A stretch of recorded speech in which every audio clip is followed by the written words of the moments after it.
If only you could hear them cry, you would cover your ears and beg for silence.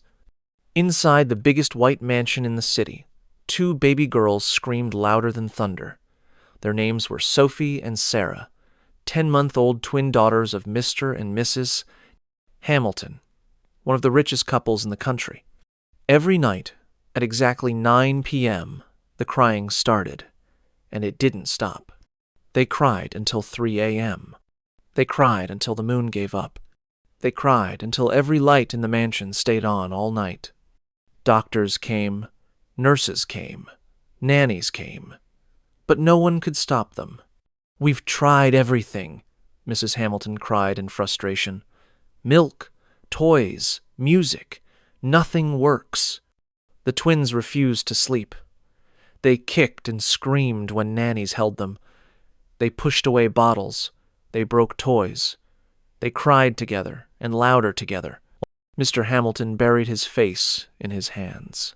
"We are millionaires, but we can't make our babies sleep." 15 nannies had come and gone in just 1 month. Some ran away. One fainted. Another quit after just 10 minutes. "They're cursed," whispered one housemaid. "They're haunted," said the butler. Mrs. Hamilton was losing hope until one afternoon, a new woman walked into the mansion.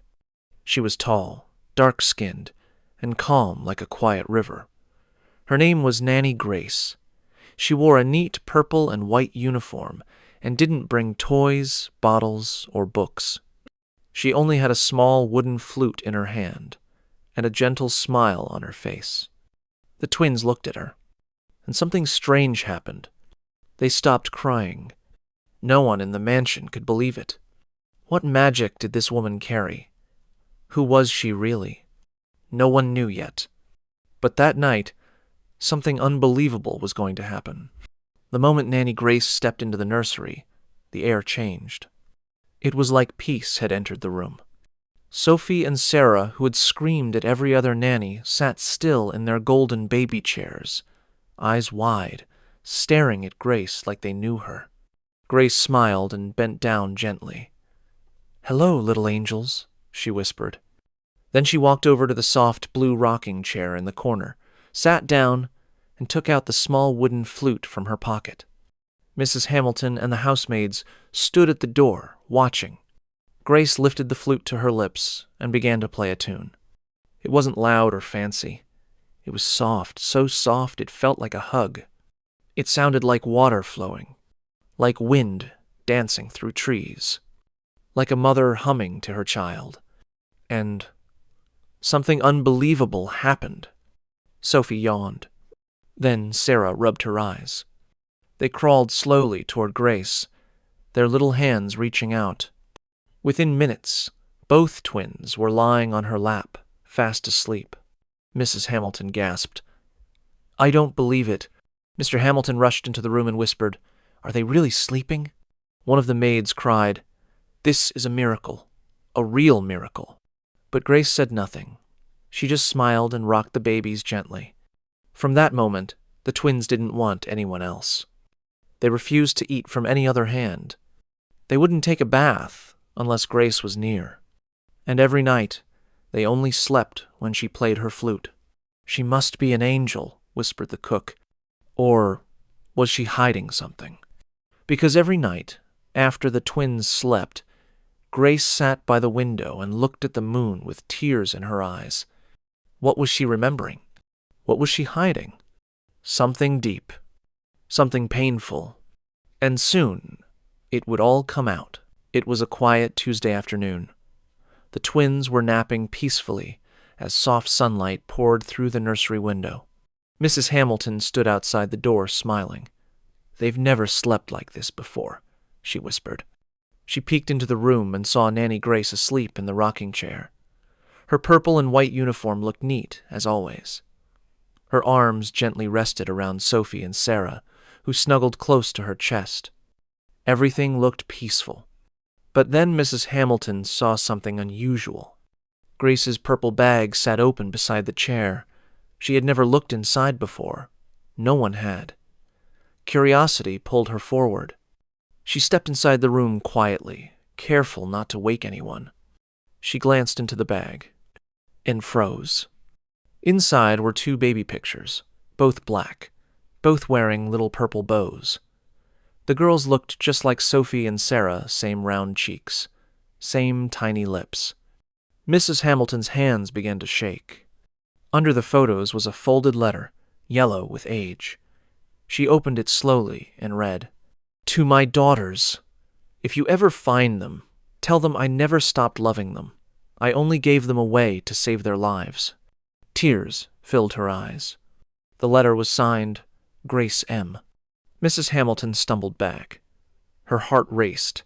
Questions filled her mind. Were the twins really hers? Was there a mix-up at birth? Had Grace taken her babies back? Had she come to steal them? She dropped the letter and ran downstairs, shouting, "Grace! Grace!" But when she looked around the house, Grace was gone. And so were Sophie and Sarah. The mansion shook with fear and confusion. The woman who made the babies sleep had vanished without saying goodbye. Now, the family faced their worst nightmare. The mansion was no longer quiet. It was full of crying again, but this time the crying wasn't from the babies. It was from Mrs. Hamilton. "She took them! She took my babies!" she shouted, holding the letter in her trembling hand. Mr. Hamilton grabbed his phone. "Call the police! Call the news! Tell the world our daughters have been kidnapped!" Within 1 hour, the entire city knew. "Millionaire twins! Missing!" the headlines screamed. Police sirens wailed through the neighborhood. Drones flew in the air. Search dogs sniffed every corner of the mansion and every street nearby. But Nanny Grace was nowhere to be found. There were no fingerprints, no footprints, no car tracks. It was as if she had disappeared into the wind with the only 2 people who ever trusted her. The whole city was angry. Some called her a thief, others called her a witch, but Mrs. Hamilton just sat in the nursery holding the wooden flute Grace had left behind. And she cried. "I didn't understand," she whispered. "She didn't steal them. She loved them, and they loved her more than they ever loved me." Days passed. 1 week, 2 weeks. No sign of Grace, no sign of Sophie, no sign of Sarah. Then one morning, the mansion gate buzzed. A taxi driver stood outside, holding 2 sleepy babies in his arms. "They paid me to bring them back," he said. "A woman gave me this box for you." Mrs. Hamilton opened it slowly. Inside was the flute and a small note. "I didn't take them. I just gave them what they needed, love. Now it's your turn." Her hands shook. Her heart broke. And for the first time in her life, Mrs. Hamilton realized money never raised her children. Grace did. Now the real question was, could she become the mother they truly needed? Everything had changed since the babies came back. The mansion was quieter, but in a different way now. Sophie and Sarah were growing fast. They could say small words like mama and up. They played with dolls and giggled when the wind tickled their cheeks.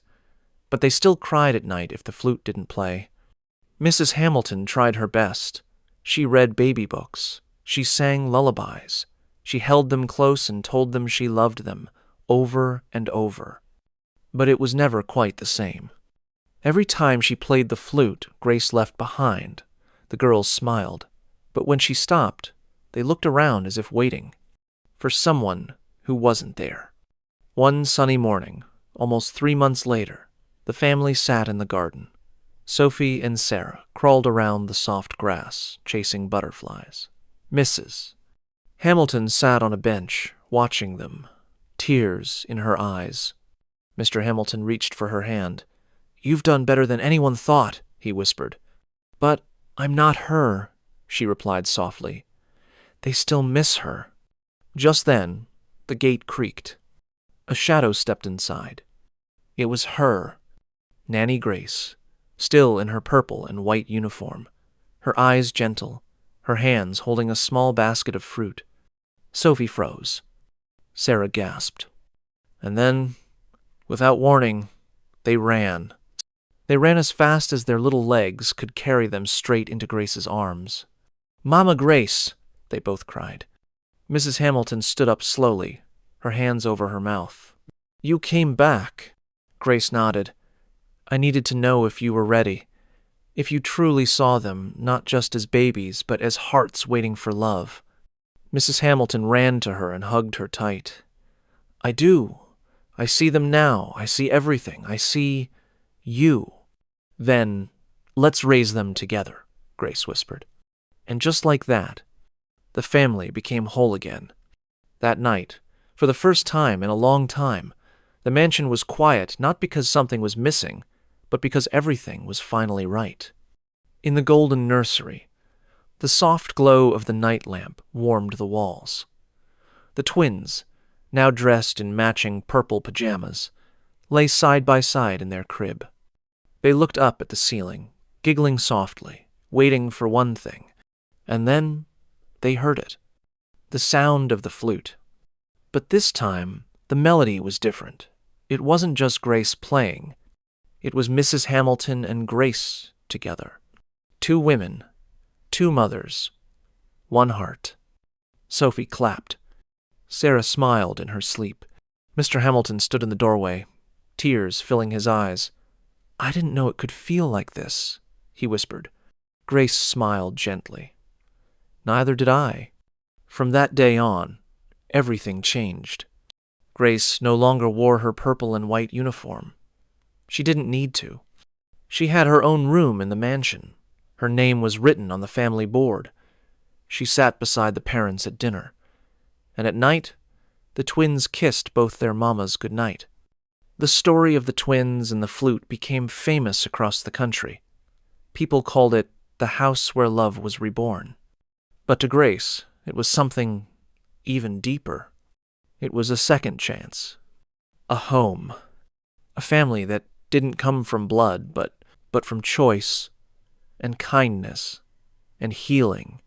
And as the years passed, Sophie and Sarah grew up full of joy, laughter, and peace. They didn't remember the crying nights.